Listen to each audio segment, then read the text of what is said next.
Assalamu alaikum wa rahmatullahi ta'ala wa barakatuh. With love and affection, please repeat after me. As-salatu was-salamu alayka ya Rasulullah. A bit louder. As-salatu was-salamu alayka ya Nabiyullah. As-salatu was-salamu alayka ya Nurullah. Wa ala alika wa ashabika Ya Habib Allah, sallallahu ta'ala alayka wa sallam. Alhamdulillah, with the grace of Allah subhanahu wa ta'ala, we have been once again given the opportunity to be sat in His remembrance and His remembrance of His beloved Prophet sallallahu ta'ala alayhi wa sallam. May Allah subhanahu wa ta'ala give us all the ability to learn the truth, to act upon the truth, and inshallah, for us, those that are speaking on the mic as well, to teach the truth. Inshallah, as you heard before, I'm going to be speaking about Talqeen, meaning what happens at the time when someone is passing away. What should we do? And this is something which all of us should learn. It's very important that we try and learn this and remember it as well. Reason being is because it's something which could happen and you may not expect it. And at that situation, at that time, in that situation, you may panic and you may sort of lose and you may sort of not know what to do. It's important that even after this session, we read not only about this topic, but about all the topics that have been prayed. Go away and try and learn more about each topic. Because we can only give you a brief outline of it. However, there's so much more that you can learn from it as well. Including also the hadith of Rasulullah sallallahu alaihi wasallam in regards to these topics as well. As there are countless and number of hadiths which we can learn from as well, inshallah. So let's make a niyat that inshallah today, after whatever we learn, we'll try and act upon if the situation does arise. And also we'll try and learn more about it as well, inshallah. So what happens when someone is passing away? So what happens when someone's death is close? So it has been said that when someone is passing away, then what one should do is that whoever is near them, they should try and face that person to lie down on the right hand side and towards the Qibla. Okay? So for example, if someone was here, then you lie them to mean the head would be on that side and the feet on this side, and they would be facing the Qibla. Okay, so on the right shoulder and towards the Qibla. So this is the first thing that you should try and do. However, if this is not possible, then there is another way as well, and that is to face the feet towards the Qibla. Okay, face the feet towards the Qibla and put something under the head so that the head is facing towards the Qibla. Okay, so this is the second way that you can do it. And if this is not possible as well, because sometimes if someone is passing away, then it is difficult to try and move them in any way, shape or form, or especially if you're alone, then you should just leave them as they are and just know that you've tried your best and you should just leave them as they are, because you do not want to give too much problems to the person that is passing away. Now, Talqeen in specific, meaning making someone pray the kalima. Okay, so when someone is passing away, then how should you make them pray the kalima? So when someone is passing away, then it has been said that you should never, in no circumstances, tell the person to recite the kalima. Okay? It is not permissible. You should not be telling the person that is passing away to pray the kalima. Now you may ask, why is this? Why should you not ask the person to pray the kalima? Surely it is a good thing. Reason behind this is because in case, for instance, if someone is in severe pain and you tell them to pray the kalima out of anger and out of agony, and he might turn around and say, I do not want to pray it. Or you may reject it. Because of that time, the situation he is in, the agony and the pain that he is in, he may reject to pray it, and this could lead him to come out of the fold of Islam. So, for this reason, it has been said, you should never tell the person passing away to pray the kalima. Rather, you should be the one who simply prays the kalima loudly whilst the person is passing away. Okay, so whoever is around them, the person that is passing away, whoever is around them, you should just simply pray the kalima loudly, and that would include the full of the second kalima. Okay, so pray the second kalima in full and pray continuously loudly. Okay, if the person prays it, then stop it. Okay, so if the person that is passing away, then should stop, prays the kalima, then should stop doing talqeen. However, if that person that is passing away utters another word, so for example, he prays the kalima and then he says to the person that is next to him, says, I'm going to die. For instance, he might say, I'm going to die, just to show that he is in that much pain. And because he has said those words, then the people or the person that is with him should continue again praying the kalima loudly. Okay? So you pray the kalima loudly until that person prays the kalima, and then you stop. However, if that person utters another word, then you should do talqeen again. You should carry on with talqeen again. Okay? Now, the person who does talqeen should be someone that the person that is passing away is happy with. Okay? So don't make an enemy sit next to that person and tell him to pray the kalima to him. Again, the reason is simple and it's basic and it's straightforward, that if an enemy tells you to do something, you're not going to listen to him anyway. So if in that situation you try and ask, if you're an enemy of someone, you try and ask him to pray the kalima, or you do not like that person and someone tells you to pray the kalima, out of agony and just the anger that you have for that person, you may reject it. So again, this is the reason why if someone that is going to be sat there, try and make sure that a person that is going to be sat with the person passing away is someone that is a family relative or someone that he likes. Okay, or he might not have any sort of grudges with at all. If this is not possible at all, then indeed, if it's anyone, then they should pray the talqeen. However, it is best that someone that is liked by the person passing away is sat with him rather than anyone else. Okay, so this is another point that it is important to remember. When someone is passing away, you should try and speak good. So try and, if for example, like I said, if you are stopping talqeen because he's prayed the kalima, then and you want to carry on talking, then among yourself talk about the hadith, talk about an ayat of the Quran, talk about the sunnahs of Rasulullah sallallahu alaihi wasallam, talk about farishtas, talk about good things. Yes, talk about deen. So that when that person is passing away, the last things he hears is of good things. Okay, so you should try and always speak good in front of him as well.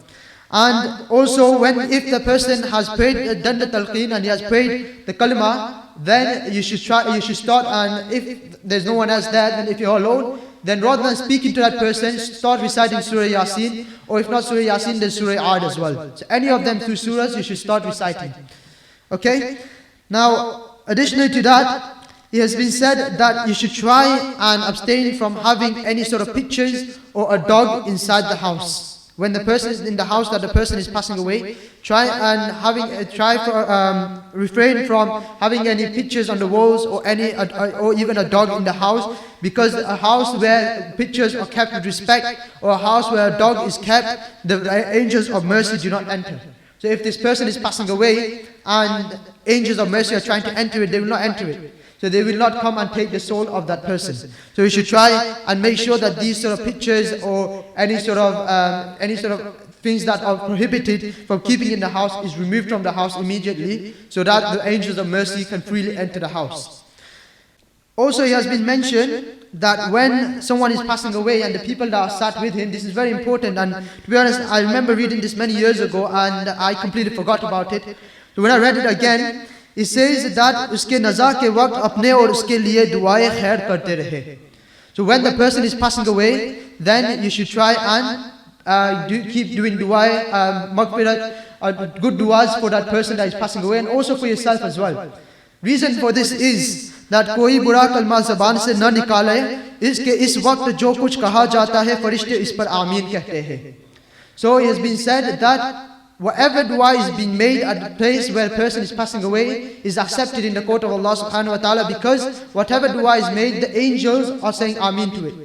So whatever dua you make, try and make good duas for the person that is passing away, for yourself, for your family members, for your loved ones, so that these duas are accepted, because the farishtas are saying ameen to it. And refrain from saying anything bad. Refrain from talking about worldly matters. Refrain from saying about his past. And especially refrain from saying about his sins. Yes, even after a person passes away, this is very important that we refrain from saying the sins of a person that is passing away or has passed away. And the reason for this is because a believer's tongue is witness for Allah subhanahu wa ta'ala for another believer. Now, if you are going to, after a person has passed away or whilst he's passing away, you start mentioning his sins and say that this person used to backbite, this person used to do this, he used to do such and such an act, then these words that you are uttering, they are the witness for Allah subhanahu wa ta'ala on the day of judgment for this person's actions. And if you are saying these things, then this person will may be punished for the words that you have uttered from your mouth. So it is important that you refrain from saying these words as well. So it has also been mentioned that if you know that this person has definitely his ruh is being taken away, and now you may ask, how can you know this? When you are with that person, you will automatically know that now his soul is being removed. Because the agony and the pain that he goes through, you will see sweat coming from his forehead. You will see these signs from him where you will know that this person is passing away. Another sign is that the nose, he will open his nose wide. His nose will open wide, and this is also a sign that he is passing away. Now if this is happening, then you should start you should start praying Yasin Sharif. You should start praying any other surahs, especially like I said, Surah Ad. And also if this person says any kufriya kalimat at the time where you can see that his soul is being removed, then you should not put the ruling of kufr on that person. Because it is through agony and pain that he may say these words, and at that time his soul is being removed. So for that reason it has been said that you should not put the hukam of kufr on that person. कि हो सकता है कि मौत की तकलीफ़े की वजह से अकल जाती रही और बेहोशी में ये कलमा निकल गया. So it is possible that when he is passing away, due to the pain, he's lost his mind. Yes, he could lose his senses, and in this situation, he may have just uttered these words without understanding, without actually knowing what he is saying. So for that reason, the ulama said that you should not put the ruling of kufr on a person who says these words at the time of death. और बहुत मुमकिन है कि उसकी पूरी बात समझ में न आई कि ऐसी सख्ती की हालत में आदमी पूरी बात साफ तौर पर अदा करे मुश्किल होता है. So it is possible also that you may have just slightly heard what he said, you may not have understood fully what he said, and for that reason you may think that he said a kufriya kalmat, or where in fact he may have not said it. So this is another reason why it is important that you do not put a kufri fatwa on a person who is passing away. रूह निकलने के बाद क्या किया जाए? So what should you do straight after the soul has been removed? So this is immediately after you know that a person's soul has been removed. Also this is very important as well. So pay attention on this as well, inshallah. So जब रूह निकल जाए तो एक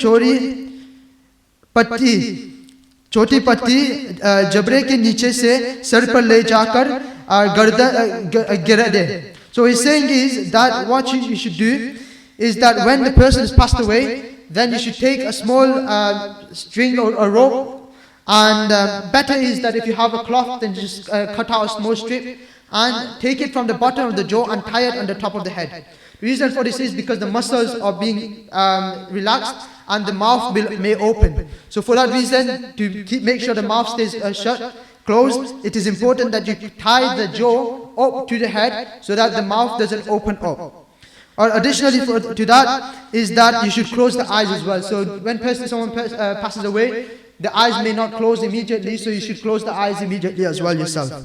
And also the fingers and the hands, the legs, and the arms, everything should be straightened. You should straighten all the joints up, because at the time of death, due to agony, he may have tightened his muscles, but as soon as he passes away, his muscles are loosened. So open all his fingers, open his arm and his feet and his legs as well, so that when the muscles get tight again, when they cool down, because at this time his muscles are still warm. So if you do not do this at this time, then later on it will be difficult to keep them straight. Because as soon as the muscles become cold, then it will be difficult to actually straighten them out. So it is important at this point that you straighten all his joints as well.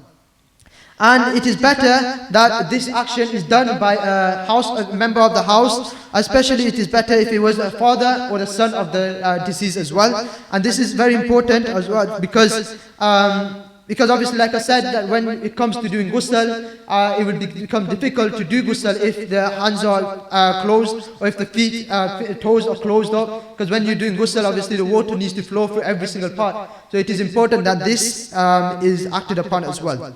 And there's a specific dua that should be prayed as well when you're closing the eyes. But I'm not going to go in depth. If someone wants to learn that dua, then inshallah approach me after the ijtima, because it is a bit lengthy of a dua. So inshallah, if you approach me after the ijtima, then I can give that dua, and inshallah I will end it here. If there's any questions, inshallah, at the end we will be having a question and answer session. So make note of the questions you may have, and then inshallah at the end you may ask these questions, or even if you do not feel comfortable asking in the session, then after the ijtima you can approach any of us, and inshallah we'll be able to answer these questions. If I have said anything wrong, may Allah subhanahu wa ta'ala forgive me. May wa tawfiq illa billah. Assalamu alaikum wa rahmatullahi wa barakatuh. Ask if he's lied down on the floor. So obviously if he's passing away, then what you would do first is try and turn him so that he's facing towards the Qibla. Okay? So